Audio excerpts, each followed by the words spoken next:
ABC News World Headquarters in New York. This is World News Tonight. Good evening. Thanks for joining us on this Saturday. I'm Whit Johnson. We begin tonight with the trade war and President Trump's new reversal on tariffs, a major reprieve for big tech companies. The White House now exempting smartphones, computers, and other electronics from the latest round of tariffs. Shoppers have been rushing out to buy iPhones, most of which are assembled in China, before the 145% tariffs kicked in and were expected to cause prices to skyrocket. And China's 125% retaliatory tariffs on all American goods going into effect today. That has American farmers and some small businesses bracing for what comes next. And President Trump warning he could still impose targeted tariffs on some of those exempted items. ABC's senior White House correspondent Selena Wang leads us off from Washington. Tonight, President Trump making a major reversal. His administration exempting smartphones, computers, and other electronics from his latest round of tariffs. A massive reprieve for tech companies and consumers amid fears that Trump's 145% tariffs on all Chinese goods would send prices of key products skyrocketing. Many consumers had been rushing to buy new iPhones before this late-night Friday announcement. The majority of Apple iPhones are assembled in China. But just 1 week ago, Secretary of Commerce Howard Lutnick claimed iPhones could be made in the USA. The army of millions and millions of human beings screwing in little screws to make iPhones, that kind of thing is going to come to America. But the relief may be short-lived. Trump has said he could still impose other targeted tariffs on some of these exempted products. And Trump's previous tariffs, including his 20% import taxes on Chinese goods as punishment for the U.S. fentanyl crisis, still apply. The White House saying tonight that America cannot rely on China to manufacture critical technologies such as semiconductors, chips, smartphones, and laptops. Trump's latest tariff U-turn coming amid warning signs in the bond markets, traditionally a safe haven investment during stock market volatility. The escalating U.S.-China trade war putting investors on edge. The bond market is basically telling us that the world is now not confident in what we are doing and where we're going to be in the future. Trump dismissing those concerns. The bond market's going to it had a little moment, but I solved that problem very quickly. China, meanwhile, retaliating with 125% tariffs on all American products, going into effect today. The move, a blow to American farmers. China imports more soybeans from the U.S. than any other country. All it's doing is hurting the U.S. farmer here. And American small businesses also feeling the squeeze. Well, this definitely affects my bottom line. I mean, right now, we're going to make very little money. Selena Wang joining us now from the White House. And Selena, as we heard, there are so many people likely to be impacted by these tariffs. Where do talks stand right now between the U.S. and China? Well, Whit, at least for now, neither side is backing down. White House officials say that President Trump is optimistic they can reach a deal, but Beijing is defiant, slamming Trump's tariff policy as a joke. But earlier this week, President Trump did announce a pause on his sweeping tariffs for countries other than China, giving them 90 days to negotiate a deal. White House officials say that more than 75 countries have reached out so far. Whit? Selena, thank you. And tune into This Week tomorrow morning. Jonathan Karl speaks with Commerce Secretary Howard Lutnick and Senator Elizabeth Warren on the fallout over President Trump's tariff policies. Now to that blast of winter in April in the Northeast. Heavy snow falling in parts of Vermont and western Massachusetts, and rain turning to snow as spring showers hit Albany, New York. And summer-like heat in the West. Let's bring in meteorologist Jeff Smith with our New York station WABC. Jeff, that Northeast storm on the move tonight. And we're still feeling the cold wind on the backside of that departing storm, which was very impressive, dropping upwards of a half foot or more of snow from the northwestern hills of New Jersey up into the Worcester Hills of Massachusetts. This will continue to spread rain along the New England coast right through the day tomorrow. Some snow over northern Maine could total up to a half a foot in those areas before it finally moves out to sea by later on tomorrow night. Quite the opposite weather going on the opposite side of the country, the southwest. We're talking record heat in Phoenix, Arizona.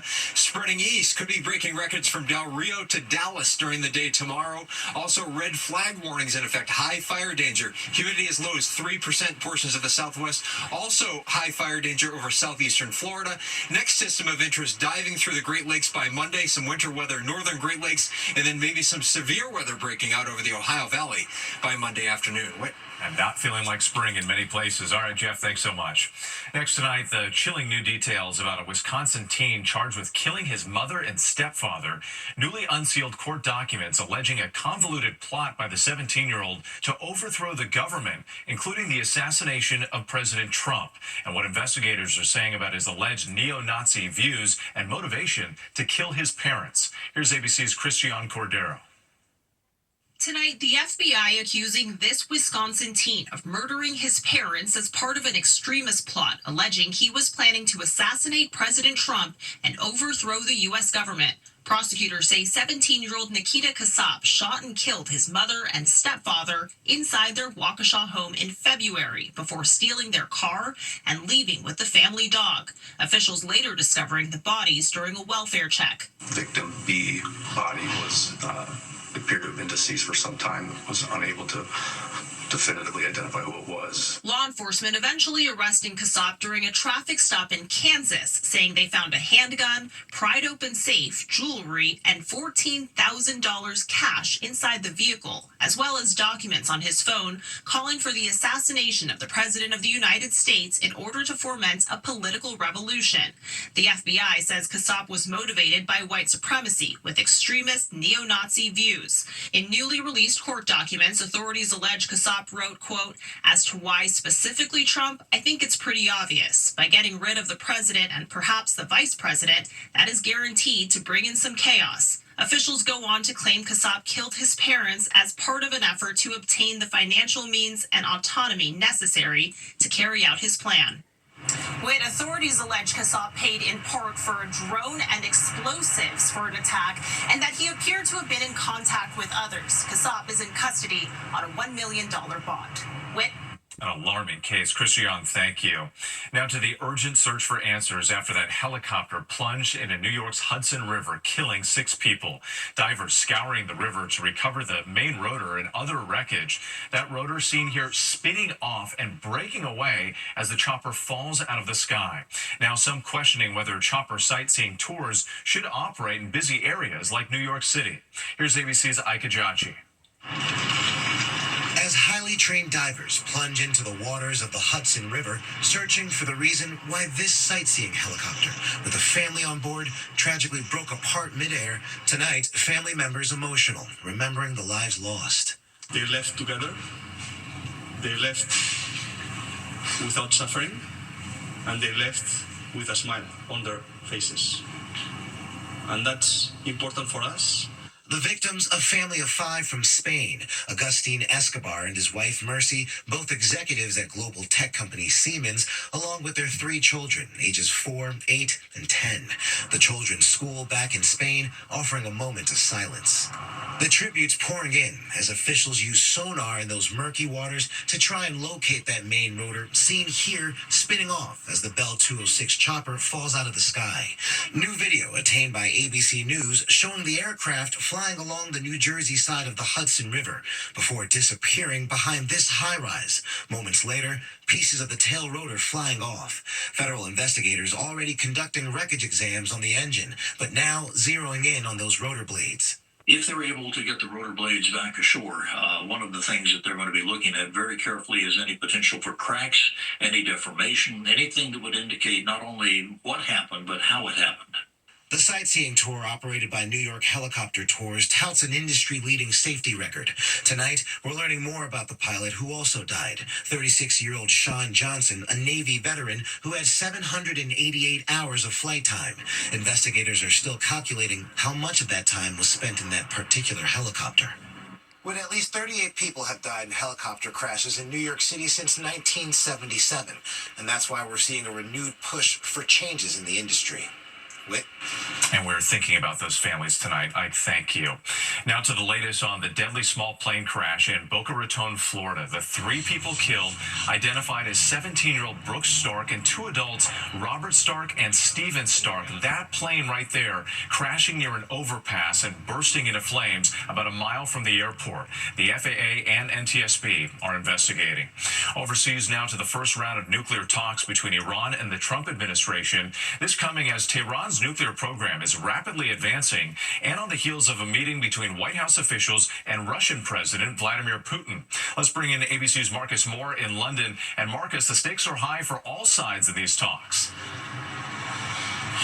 That's right. And the White House described the meeting, which took place in Oman today and lasted about 2 hours, as positive. And this was the first contact between the 2 nations since President Trump returned to office. The discussions, led by U.S. Envoy Steve Witkoff, focused on Iran's nuclear program. The UN says Iran has been accelerating its uranium enrichment, and U.S. officials believe Iran is working to develop a nuclear weapon. Now, President Trump has repeatedly threatened military action if a deal to curb Iran's nuclear program is not reached. And in 2018, he withdrew the U.S. from the existing Iran nuclear deal, one that was brokered by the Obama administration. And as you mentioned, Whit, it comes just days after Witkoff met with another American adversary, this time Russian President Vladimir Putin, about a potential ceasefire in Ukraine. President Trump has grown increasingly restless with the Kremlin, saying in a social media post yesterday, quote, Russia has got to get moving. Whit. With those major discussions underway. All right, Marcus, thank you. Back here in the U.S., the police shooting of a teen with autism ending in tragedy. Victor Perez has died after being removed from life support a short time ago. The 17-year-old was wielding a knife when he was shot 9 times by police. And tonight, why the neighbors who called 911 are now apologizing. Here's ABC's Zoreen Shaw. Tonight, a week after multiple Idaho police officers shot a teenager with autism, the controversial incident happening during a barbecue last week. A nearby witness making this call to police.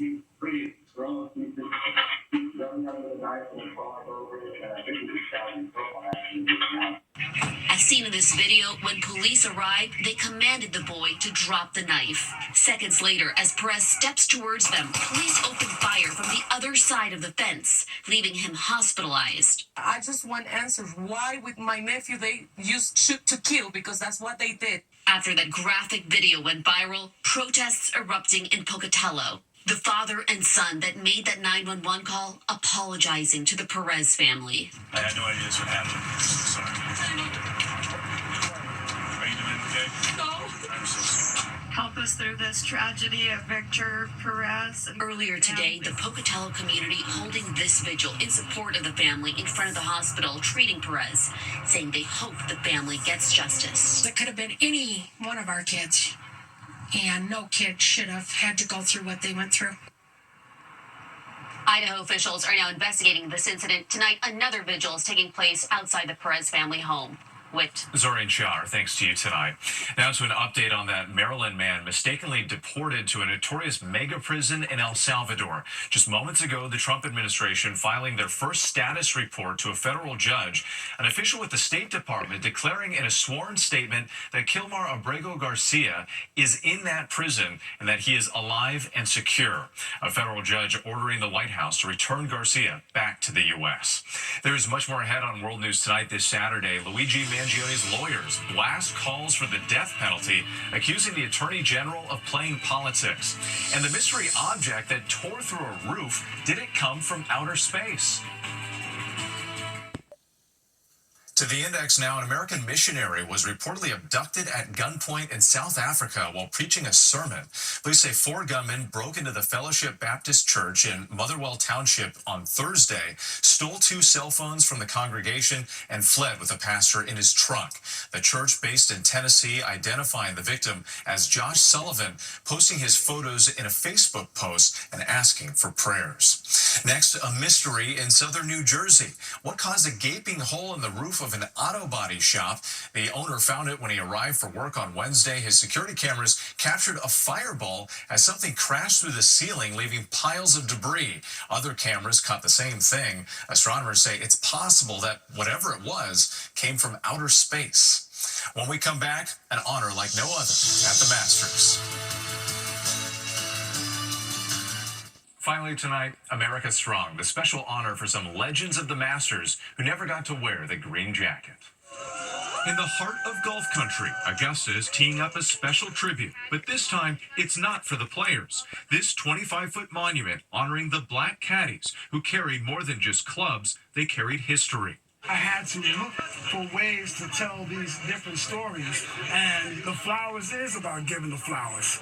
The black and white top is about showing the history in the past, and just want to know what those conversations are right there in that moment was precious to me. Artist Baruti Tucker painted the massive mural entirely by hand, using only his fingers, taking 2 months with help from a historian to research and identify the faces now etched in time. The mural includes both caddies and the golfers they assisted, highlighting the importance of their partnerships, recreating iconic moments like this one from the 1965 Masters, Arnold Palmer with Nathaniel Iron Man Avery alongside other caddies.